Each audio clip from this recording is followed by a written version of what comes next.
Hello అందరికీ నమస్తే. నేను మీ చెరుకుని రాజు. నీట్ ఎగ్జామ్స్ నీట్ పరీక్షలో జరిగినటువంటి పేపర్ లీకేజ్ గురించి ఈరోజు మనం మాట్లాడుకుందాం. అసలు ఏంటి నీట్ ఎగ్జామ్ అంటే భారతదేశంలో మెడికల్ చదవడానికి డాక్టర్లుగా అవ్వడానికి ఈ నిర్వహించే ఏకైక పరీక్ష నీట్. ఇది 2016 నుండి నీట్ ఎగ్జామ్ కండక్ట్ చేస్తా ఉన్నారు. అంతకు ముందు ఏ రాష్ట్రంలో ఆ రాష్ట్రానికి సంబంధించిన వాళ్ళు ఈ ఎగ్జామ్ ని కండక్ట్ చేసేవాళ్ళు. కానీ నీట్ ఎగ్జామ్ ఎప్పుడైతే కండక్ట్ చేయడం మొదలు పెట్టారో నీట్ ఎగ్జామ్ నుంచి ఇప్పటి వరకు 2024 నీట్ లో పేపర్ లీకేజ్ అయినటువంటిది సోషల్ మీడియాలో విపరీతమైనగా వచ్చింది. అదేవిధంగా చాలా మంది విద్యార్థులు కూడా సుప్రీం కోర్టును ఆశ్రయించడం జరిగింది.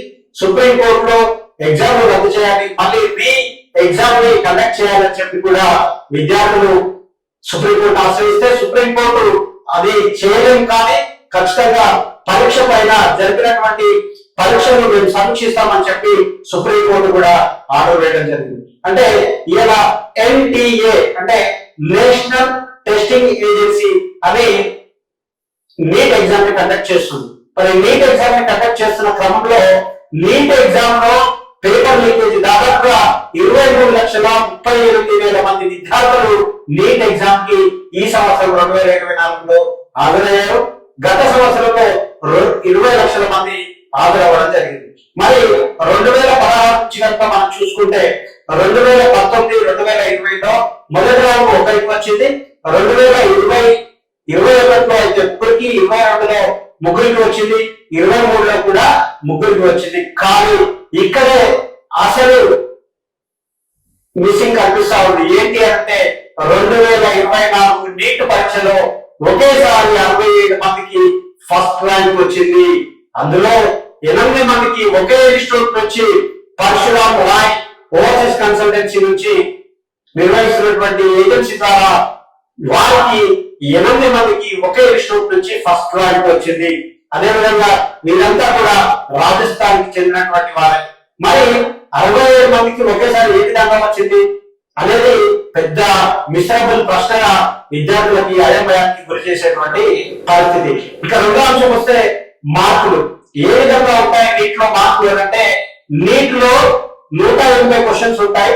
180 క్వశ్చన్స్ కి ప్రతి క్వశ్చన్ కి 4 మార్కులు ఉంటాయి. సో యావరేజ్ గా 720కి టోటల్ మార్క్స్ ఉంటాయి. మరి 720 మార్క్స్ వచ్చిన వారికి ఫస్ట్ ర్యాంక్ ఉంటుంది. అదేవిధంగా ఎవరైతే 180 క్వశ్చన్స్ కి అటెంప్ట్ చేస్తారో అన్ని క్వశ్చన్స్ కరెక్ట్ అయినప్పుడు వారికి 720 మార్క్స్ వచ్చే అవకాశం ఉంది. ఒక ప్రశ్న కనుక తప్పుగా రాసినా లేదా ఒక ప్రశ్నను రాయకుండా వదిలేసినా కూడా 720 వచ్చే అవకాశం లేదు. 715 ఆర్ 716 వచ్చే అవకాశం ఉంది. ఎందుకంటే ఇదే లాజిక్ మీరు ఆలోచించండి. ఒకవేళ కనుక ప్రశ్న రాయకుండా వదిలేస్తే 716 వస్తుంది. లేదా ఒకవేళ 179 కరెక్ట్ అయ్యి ఒక ప్రశ్న తప్పైతే అప్పుడు 1 నెగిటివ్ మార్క్స్ ఉంటుంది. కాబట్టి ఆ నెగిటివ్ మార్క్స్ తీసేస్తే 716 నుండి 715 మార్క్స్ వచ్చే అవకాశం ఉంది. కానీ విచిత్రం ఏంటంటే 2024 నీట్ పరీక్ష రాసినటువంటి విద్యార్థులలో 770, 780, 790, 7 ఇలా మార్కులు రావడం జరిగింది. అంటే ఈ మార్కులు టెక్నికల్ గా వచ్చే అవకాశం లేదు, కానీ ఈసారి పండించారు. మరి NTA ఇచ్చిన రిపోర్ట్ ఏంటి అంటే కొన్ని చోట్ల కొన్ని సెంటర్లలో విద్యార్థులకు సమయం సరిపోలేదు కాబట్టి వారికి వచ్చిన మార్కులను బేస్ చేసుకొని మార్కులు పెంచారు కాబట్టి ఆ విధంగా వచ్చిందని చెప్తారు. కాబట్టి ఇది నమ్మశక్యంగా లేదు. దీన్ని మనము మెజర్ గా తీసుకోవడం లేదు. ఎందుకంటే ఎక్కడైనా ఎగ్జామ్ సెంటర్ లో సమయం ఆలస్యం అయితే ఆ సెంటర్ వారికి ఎంత సమయం లేట్ అయిందో ఆ సమయాన్ని కేటాయిస్తే సరిపోతుంది. వాళ్ళ ఎగ్జామ్ ఇంకా రాసి ముందుకెళ్లే ప్రయత్నం జరుగుతుంది. కానీ వీళ్ళేంటంటే వారి మార్కులను బట్టి రేపు ఇంకా సమయం సరిపోలేదు కాబట్టి వాటి మార్కులు పెంచాం కాబట్టి 716 తర్వాత 717, 718, 719 కూడా వచ్చాయని చెప్తున్నారు. కానీ టెక్నికల్ గా చూస్తే వచ్చే అవకాశమే లేదు. అంటే పూర్తిగా ఏ విధంగా జరిగిందనేది కూడా మనకి అర్థం కాని పరిస్థితుల్లో ఇలా విద్యార్థులంతా చాలా అగమ్యగోచరంగా చాలా వారి భవిష్యత్తు పునాదులను ఆగం చేసుకునేటువంటి పరిస్థితుల్లో ఈ రోజు విద్యార్థుల భవిష్యత్తు అంధకారంలోకి వెళ్ళిపోయింది. మరి ప్రధానమంత్రి నరేంద్ర మోడీ గారు దీనిపైన ఎలాంటి నిర్ణయం తీసుకుంటారో, ఏ విధంగా దీన్ని ముందుకు తీసుకెళ్తారనేది కూడా చాలా అందరూ ఎదురు చూసినటువంటి ప్రశ్న. అదేవిధంగా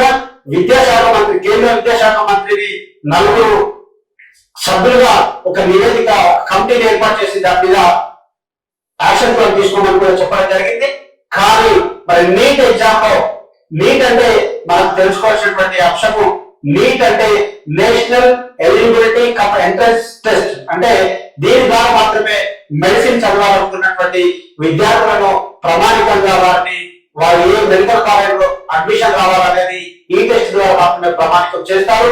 దేశంలో మెడికల్ కాలేజీలు ఎక్కువగా లేకపోవడం, మెడికల్ కాలేజీలో సీట్లు అవైలబుల్ లేకపోవడం వలన ఎంతో మంది విద్యార్థులకు చాలా ఇబ్బందికరంగా మారింది.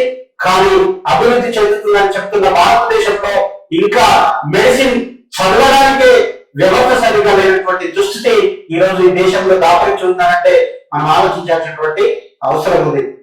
విద్యార్థులకు తమ తల్లిదండ్రులు అండగా ఉండండి, సపోర్ట్ గా ఉండండి. ఎవరు కూడా అధైర్యపడద్దు. విద్యార్థులు మీరు ఆత్మహత్యలు చేసుకోవద్దు.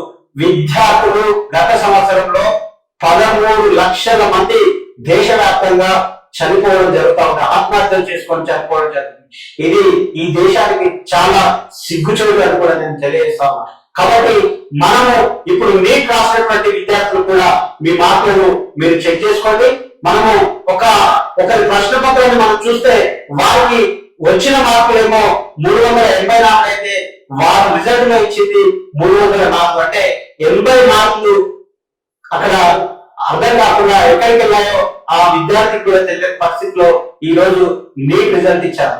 ఇంకా విద్యార్థులలో ప్రశ్నలను బాగా ఇబ్బంది పెట్టేటువంటి పరిస్థితి ఏంటంటే మనకి జూన్ 4వ తారీఖున దేశవ్యాప్తంగా ఎన్నికల రిజల్ట్స్ వచ్చాయి. జూన్ 14వ తారీఖున నీట్ రిజల్ట్స్ ఇస్తామని అనౌన్స్ చేసినటువంటి ఎన్టీఏ 10 రోజుల ముందుకు జరిపి అర్జెంట్ గా జూన్ 4వ తారీఖున రిజల్ట్ ఇవ్వడంలో విద్యార్థులందరూ కూడా అనుమానాస్పదానికి గురవుతున్నారు. ఎందుకు అర్జెంట్ గా జూన్ 4వ తారీఖు ఇవ్వాల్సి వచ్చింది? నిజంగా మనం అనుకుంటే ఇందాక చెప్పినట్టుగా పరశురాం రాయ్ అనేటువంటి ఓవర్సీస్ కన్సల్టెన్సీ ఏజెన్సీ వారు విద్యార్థుల దగ్గర 10 లక్షలు తీసుకొని మీకు బెస్ట్ ర్యాంకులు తీసుకొస్తామని చెప్పినట్టు కూడా సోషల్ మీడియాలో వస్తున్నాయి. అదేవిధంగా జూన్ 4వ తారీఖున రిజల్ట్స్ ఇస్తే దేశవ్యాప్తంగా ఎన్నికల రిజల్ట్స్ లో ఈ రిజల్ట్స్ లో ఎవరు పట్టించుకోరు కాబట్టి ఈ నీట్ కు సంబంధించినటువంటి రిజల్ట్స్ ని ఎవరు ప్రశ్నించే పరిస్థితి లేదు. కాబట్టి ఎలాంటి రిజల్ట్స్ ఇచ్చినా నడుస్తుందనుకొని ఎన్టీఏ అర్జెంట్ గా 4వ తారీఖు కుదించి 10 రోజుల ముందే రిజల్ట్స్ ఇచ్చిందనేది కూడా విద్యార్థులు అనుమానాలను వ్యక్తం చేస్తా ఉన్నారు. ఇప్పటికే విద్యార్థులు దేశవ్యాప్తంగా అన్ని రాష్ట్రాల్లో రోడ్ల మీదకి వచ్చి ధర్నాలు చేస్తా ఉన్నారు. నీట్ ఎగ్జామ్ ని రీకండక్ట్ చేయాలని సుప్రీంకోర్టు కూడా అభ్యర్థిస్తున్నారు. మరి ఖచ్చితంగా ప్రతి యూనివర్సిటీ, ఈ దేశంలో ఉన్నటువంటి యూనివర్సిటీలో విద్యార్థి సంఘాల నాయకులు, విద్యార్థి నాయకులు అందరూ కూడా సమాజం వీరి పట్ల అండగా ఉండాలి. నీట్ ఎగ్జామ్ ని ఖచ్చితంగా రీఇనిషియేట్ తీసుకోవాలి. ఖచ్చితంగా రీషెడ్యూల్ చేసి ఎగ్జామ్ ని రీకండక్ట్ చేయాల్సినటువంటి అవసరం ఈ దేశంలో ఉంది. ఖచ్చితంగా ఇప్పటికే తెలంగాణ రాష్ట్రంలో కావచ్చు, వివిధ రాష్ట్రాలలో వారు జరిపేటువంటి పరీక్షల్లో కూడా పేపర్ లీకేజ్లు, మనకు గ్రూప్ 1, గ్రూప్ 2 సంబంధించి పేపర్ లీకేజ్లు, పరీక్షలు రద్దులు, టీజీపీఎస్సీలో సరైనటువంటి నియంత్రణ లేకపోవడం వల్ల ఇలాంటి పరిస్థితులు ఏర్పడుతున్నాయంటే దేశంలో విద్యార్థులకు ఏ విధమైనటువంటి భద్రత ఉంది అనేది వారు చాలా భయంకరంగా గురికావాల్సినటువంటి ఆవశ్యకత ఏర్పడతా ఉంది. పరీక్షలనే కరెక్ట్ గా నియంత్రించలేనటువంటి పరిపాలనలో ఇప్పుడు ప్రజల భవిష్యత్తును ఏ విధంగా కాపాడుతారనేది కూడా $1 మిలియన్ ప్రశ్నగా మారింది. అంటే ఇప్పుడు చూడండి, ఒకే హాల్ టికెట్స్ కూడా వరుస హాల్ టికెట్స్ 8 మందికి ఫస్ట్ ర్యాంక్ వచ్చింది. మరి ఈ 8 మంది ఒకే విషయం చెందిన వారు కావడం కూడా ఇక్కడ అనుమానించాల్సిందిగా అందరూ భావిస్తున్నారు. 67 మందికి ఒకేసారి ఫస్ట్ ర్యాంక్ రావడం ఏంటి? మరి ఈ 67 మందికి డెసిమల్ ర్యాంకింగ్స్ ప్రొవైడ్ చేశారంటే ఎలా ప్రొవైడ్ చేశారో కూడా చెప్పట్లేదు. ఎందుకోసం అంటే ఫస్ట్ ఎవరికి కౌన్సిలింగ్ చేయాలి, ఎవరికి ఫస్ట్ అడ్మిషన్ ఇవ్వాలనేది కూడా ఈ 67 మందిలో కూడా డెసిమల్ బేస్ లో మేము ర్యాంక్ ఇచ్చామని చెప్తున్నారు. ఆ డెసిమల్ బేస్ దేన్ని ఆధారం చేసుకొని ఇచ్చారో ఎన్టీఏ ఇంకా క్లియర్ గా ఇవ్వడం లేదు. ఎన్టీఏ నేషనల్ టెస్టింగ్ ఏజెన్సీ ఏదైతే ఉందో దానిపైన విద్యార్థులందరికీ పలు అనుమానాలు ఉన్నాయి. కాబట్టి సుప్రీంకోర్టు కూడా విద్యార్థులకు ఆలోచన చేసి విద్యార్థుల భవిష్యత్తు అంధకారంలో పోకుండా, ఎవరు అధైర్యపడకుండా, ఆత్మహత్యలు చేసుకోకుండా వారికి ధైర్యాన్ని కల్పిస్తూ మరొకసారి నీట్ ఎగ్జామ్ ను కండక్ట్ చేయాల్సి పారదర్శకతతో ప్రభుత్వము చర్యలు తీసుకొని చాలా స్ట్రిక్ట్ గా ఈ విద్యార్థులకు అన్యాయం జరగకుండా మెడిసిన్ వ్యవస్థలో ఒక చీకటి రోజుగా మిగలకుండా నిర్ణయాలు తీసుకొని ఈ విద్యార్థుల భవిష్యత్తుకు వెలుగులు నింపాలని కూడా కోరుకుంటూ ఖచ్చితంగా నీట్ రాష్ట్ర విద్యార్థులు అధైర్యపడద్దు, ఆత్మహత్యలు చేసుకోవద్దు. మీకు సుప్రీంకోర్టు అండగా ఉంటుంది, ఈ దేశం అండగా ఉంటుంది. దీని మీద ఆల్రెడీ రాహుల్ గాంధీ గారు స్పందించారు, స్టాలిన్ గారు స్పందించారు, అఖిలేష్ యాదవ్ గారు స్పందించారు. ఇలా దేశంలో ఉన్నటువంటి అన్ని రాజకీయ పార్టీలు కూడా నీట్ మీద మాట్లాడే పరిస్థితి వచ్చింది. కాబట్టి నీట్ ఎగ్జామ్ కు అన్యాయం జరిగినటువంటి వారందరికీ కూడా న్యాయం జరుగుతుంది. దీన్ని ఇప్పటికే సుప్రీంకోర్టు సమీక్ష చేస్తుంది. కాబట్టి ఇవి ఎదురు చూడండి.